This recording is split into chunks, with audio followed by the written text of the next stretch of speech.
Hello. Good morning. It's great to be back in Helena after a busy week on the road.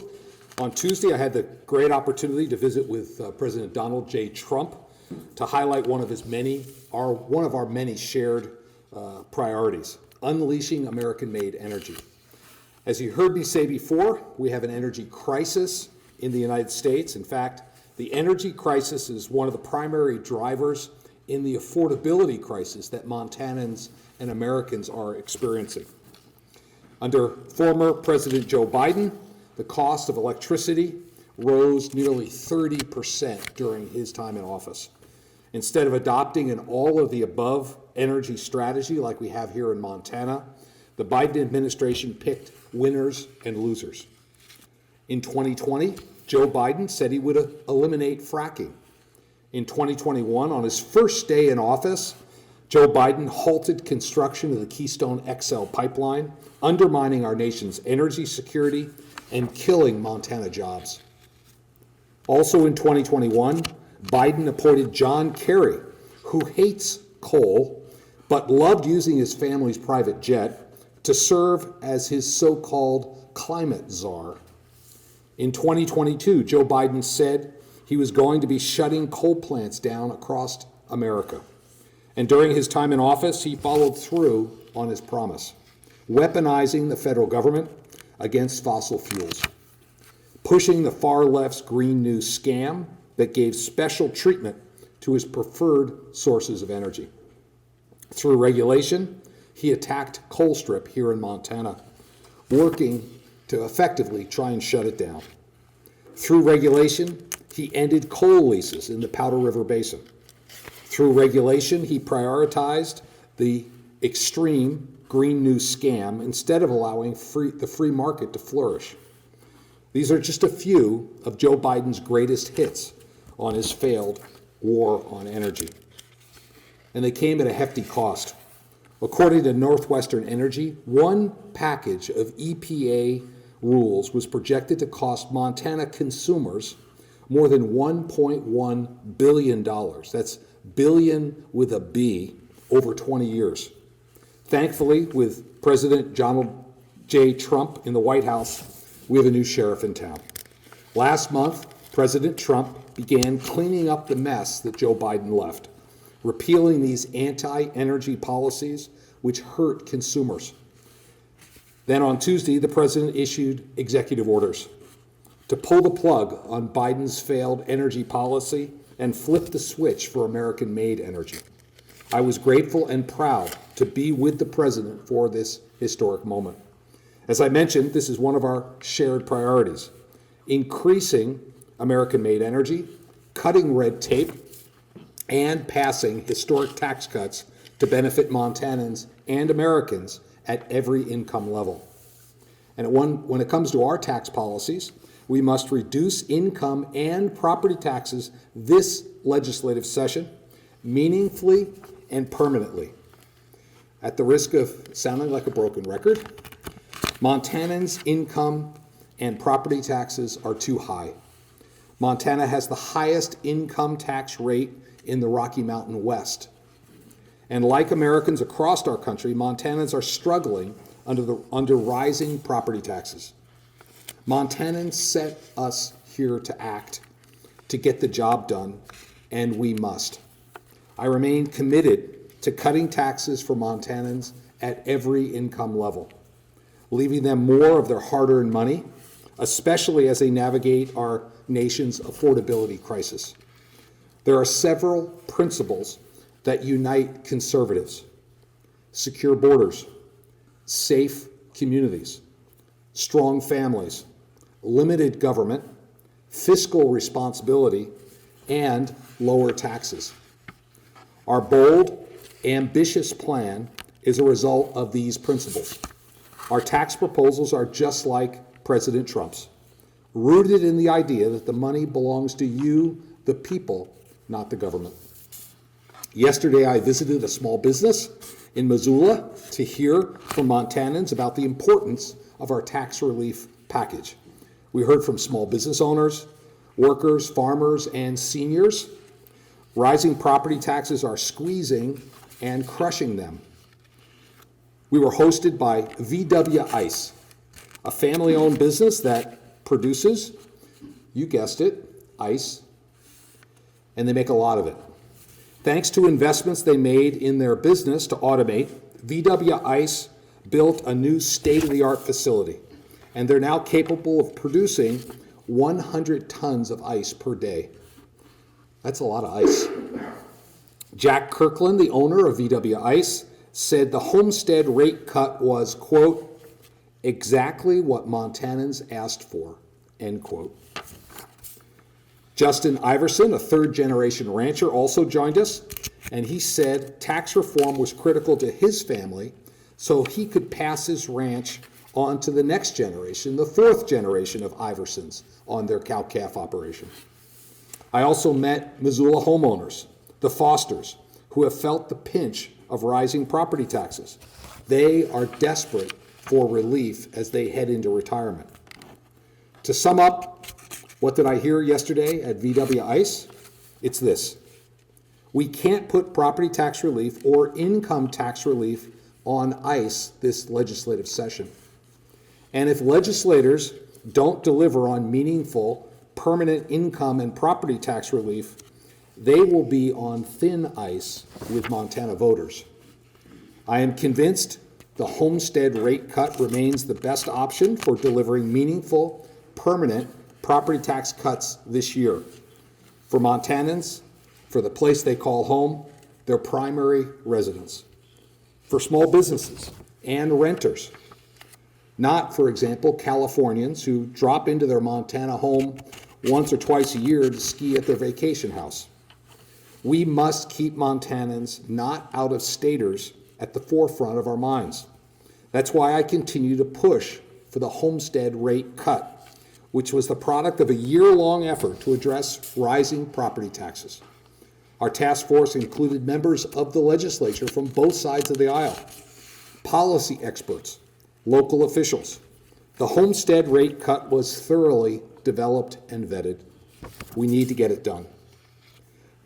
I will note the legislature is hard at work. We are in the home stretch. As we head into the final days of this legislative session, I remain focused on delivering on the bold agenda Montanans elected all of us to deliver. Cutting taxes, unleashing energy, supporting law enforcement, and bringing the American dream into greater reach for all Montanans. We'll continue to push for our priorities, the priorities of hardworking Montanans across our state, the priorities they made clear at the ballot box to make their dreams a reality. And with that, I'd be happy to open up for questions, and I would just ask that when you ask a question, please state your name and news outlet. Yes? Kayla Scholar with the Daily Montanan. There's a lot of talk right now about how federal cuts might affect the state budget. And one of your budget people talked about a proposal that your office was working on. And I'm wondering if you might talk a little bit more about the steps that you can take to try to fortify the state budget and where you see vulnerabilities that are a little outside control. Yeah, so we're tracking the changes that the federal government is making, and each agency is looking at what potential impacts would be. I'm pleased that because of our conservative fiscal budgeting over the last couple of cycles, we've had surpluses, and it's allowed us to eliminate all the debt in the state, build up our reserves. Again, the information we're getting from the federal government literally is changing on a day-by-day basis. So they've said they're going to act fast, and they're going to make some mistakes, and they'll come back and fix it. So we're going to advocate for Montana's interests, but I'm pleased that we're in such strong financial shape as a state. Yes, Jonathan. Thank you, Governor. Jonathan Andarian from the Montana Television Network. We're starting to see down in the legislature a lot of bills setting up trusts and putting, tens, hundreds of millions of state dollars into trusts and for longer term down the way. And I wonder, especially in light of, as you say, sort of uncertainty, if that's something that you're looking at favorably, if it's something you're interested in, or what your thoughts are on that. Yeah, so the question is really about trusts. We'll have to see what final form they take. Montana has a long history. We have our coal trust that's been used to benefit the schools and other purposes as based on the priorities of the legislature. I want to remind folks, we're in this position because of our conservative budgeting over the last 2 sessions. We had a large surplus in 2021. We prioritized first giving it back. We did that with rebates, permanently lowering the taxes, and then just like any Montana family, we had a lot of deferred maintenance, and when you get a little extra, you replace the water heater or fix the roof. We've been doing that, and we've had the benefit of doing that over 2021, 2023. We now have another surplus, so the question is, now that we've taken care of a lot of the deferred maintenance and we've lowered taxes somewhat, what's the most appropriate thing to do? I think mostly we should give the money back in the form of lower tax rates, but we also have some long-term needs, and these trusts may be a way to do that, although we'll reserve judgment until I get the final budget. Yeah. Eric Bishop, Montana Progress. You mentioned being back in D.C. this last week. When you were there, did you have a chance to talk to the president at all about tariffs or trade policy and potential impacts on Montana out of that? Yeah, so I had a good visit in Washington, D.C. I was at the White House for the coal event, and pleased with the executive orders. He's going to get rid of a discrimination against coal in all federal agencies. He's also has empowered the Department of Justice to go after states that also discriminate against coal. As you know, Montana has more coal than any other state in the country. We've been keeping the lights on here, keeping costs low, doing the same thing for Seattle, and most of the Bull Mountain mine coal goes to Japan. So we've been keeping the lights on in Tokyo as well. I didn't have a separate tariff discussion with the president. I did have a chance to meet with the chairman of the Natural Resources Committee, Bruce Westerman, to talk about forest management and wildfires. I did have a chance to meet with the new chief of the Forest Service, Tom Schultz. We had a good conversation about forest management and a more of a collaborative working relationship between the Forest Service and us. We've all been watching with some anxiety the volatility we've seen in the market. The president did share with us during the meeting about 70 countries have come forward now and said, listen, we hear you. We want to lower our tariffs that have been unjustly applied against the United States for a long time. The president's been clear. There's going to be a little disruption here, but I'm encouraged by the progress he's made in these negotiations, using tariffs as a tool to get a better deal for the United States. Yeah, Shelley? Governor, Shelley Rager, Montana Public Radio. I've heard you speak before about finding the balance of promoting an all of the above energy approach and still protecting the environment. Do you think President Trump is striking that right balance and to mitigate emissions from coal production and coal firing? And if so, what specifically do you see as an important balance? Yeah, so the balance between protecting the environment, all of the above. One of the executive orders that President Trump signed, and there were 4 of them, allocated funds for innovation in the use of coal. And I think that's a positive step. The coal plants we have today are not the ones that existed 50 years ago. We can add capabilities to these plants to burn coal cleanly, and we should. Montanans deserve a clean environment. They also need affordable energy, and coal is one path to get there. Yeah, Micah. Governor, Micah Drew with the Daily Montanan. There's been a big push this legislative session to make some changes to the judicial branch. And I know that you spoke in your State of the Union or State of the State address about wanting to see a partisan judicial bill reach your desk. We saw 5 of those go down. It doesn't seem like the appetite is there in the legislature. Can you comment on that and kind of what you would like to see going forward now? Sure. I don't think my position has changed since the State of the State. We've seen decisions come out of the Montana Supreme Court and some district courts where they're really, in my view, political decisions, overturning the will of the legislature and the administration. We have the unfortunate distinction of having a Montana Supreme Court that's been overturned by the U.S. Supreme Court as much as any other court in the country. So the elections of judges today are nonpartisan in name only, and a number of other states have added partisan affiliation to judicial candidates. I advocated for my state of state. I still think it's a good idea. Just to follow up to that, do you think that there's a different proposal, whether it's a appointment by the governor or something like that, that might gain a little more traction, like in the next session? I mean, we'd look at other options. My understanding is our Constitution clearly calls currently for the election of judges, not appointment. I do appoint if there's a vacancy, but that's only until the next election. Constitutional change is a heavy lift. Yes. Blair Miller with Lee Newspapers. One of the Representative Fitzpatrick's the older one. He has a bill to create a new Department of Health Services and sort of break off some of this facility stuff from DPHHS. I'm just curious if you have any thoughts on that bill as it's being developed and discussed. Yeah, I'm not going to weigh in on that specific legislation, but I will tell you more generally, we are opposed to bigger government. Splitting up an agency would require two separate executive teams. It would create potential silos that would make government less efficient. And those are principles that matter to our administration. We want to have the most efficient government, and we'd like to run it as efficient, have as much of the dollars go to the actual services being delivered as opposed to bureaucratic overhead. So we'll look at the bill when it finally gets to us, but those are a couple of guiding principles for us. Yeah. Eric with Free Press again. So as a legislature, and presumably you are negotiating what the form of potential tax relief, income and property tax looks like.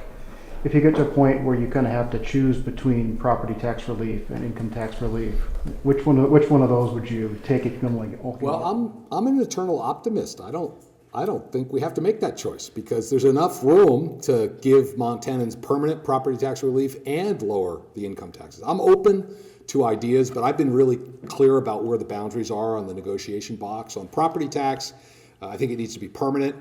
I also don't think we can add additional burden on income taxpayers to subsidize property taxes because we already have the highest income tax rate in the region.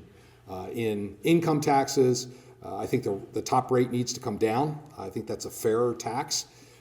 And anything we do on income taxes should apply to all Montanans. Everybody should get some benefit. So those are the boundaries that we're having discussions around. Yes. Kayla again with the Daily Montana, a little bit adjacent to energy, but I'm wondering if you're willing to talk about your appetite for appointing public service commissioners, one or all, and you personally or your governors in the future? Yeah. So I understand there is a bill kind of working its way through that would change the makeup of the PSC. I think as I talk to energy producers and consumers and co-ops, the customers of those, what's really important as energy demand increases is a regulatory climate that gives predictability to both consumers and producers, because these are very large investments these firms are making, sometimes hundreds of millions or billions of dollars. They need to know that the regulatory climate is going to be stable and predictable.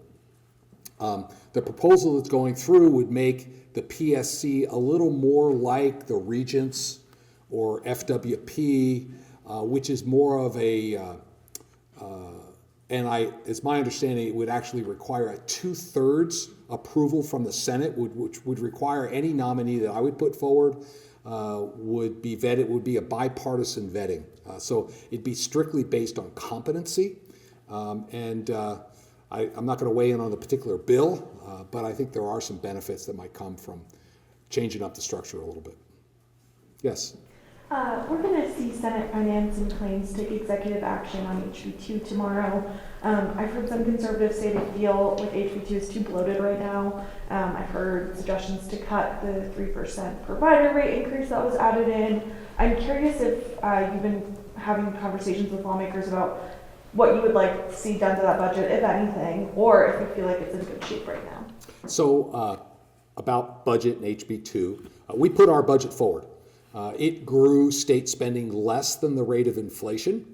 The legislature has an important role to review that and send a final budget to me. I have the ability to do line item vetoes when I get it. I know the House has added a bunch of stuff. I know the Senate now has a chance to look at it. I would encourage them to consider the things that have been added and make sure they're really essential. As a conservative, I don't think we should be overly growing state government, and I'd like to see the final budget grow less than the rate of inflation. So we're going to have to take a look at each one of those items. And I would encourage the Senate, I know they will, be diligent in going through it line by line and making sure we only have things there that we absolutely need. Yes? Mike Drew again with the Daily Montana. We've seen a couple bills that take a look at how marijuana tax revenue is utilized. And I know that there's one going through that keeps the current conservation framework in place, but it takes most of that money that was going to go to the general fund, and it reallocates it to things like the Department of Justice and law enforcement grants. And I'm wondering if that's something that you think is a good use of that marijuana funding, or if you'd like to see that go more to the general fund to be allocated elsewhere. Well, I'll have to wait for the final bill to make a decision. I will say that we already allocated a bunch of the marijuana funds to the Heart Fund. That was our initiative in 2021. We also added to our base budget increased funding for law enforcement. So we'll have to see, but I would hate to duplicate the funding that's already there. Okay, Jonathan, we'll make that the last question. Thank you, Governor. Jonathan and Darian again. When we spoke last week, 231, the homestead bill was tabled. It's now off the table. And I wanted to see if your budget office, your office has been in discussions with lawmakers about reviving that, and if so, if you have had any talks about where it might go from here. Well, I hope it comes to my desk. I've been pretty clear. I mean, the 231, the homestead rate cut, is the result of a year-long bipartisan process to get property taxes down for Montana residents, small businesses, and renters. We think it's the right policy, and I hope it gets to my desk. I was pleased to see it revived. They are talking now about potential amendments. Do you want to see the kind of the structure of it maintained, and maybe with the details be willing to tweak it a little bit, or have you given any thought to that? We'll have to see what final form it's in. Amendments can make a bill unpalatable. I don't know if these particular amendments do, but we think the structure that came out of the task force is the right structure, and that's why we're supporting it. Okay, thanks everybody.